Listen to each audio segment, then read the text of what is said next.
we divide 791 by 2 in long division method. So 2 times 3 is 6. On subtracting we get 1. So now we put down this 9 and it is 19.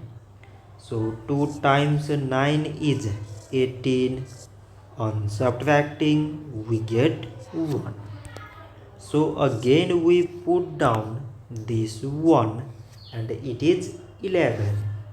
So 2 times 5 is 10. On subtracting we get 1. So now this 1 is less than 2 and there is no other number to put it down. So we take here decimal so that we put 0. So it is 10 and 2 times 5 is 10. On subtracting we get 0. So 791 divided by 2 is 395 decimal 5.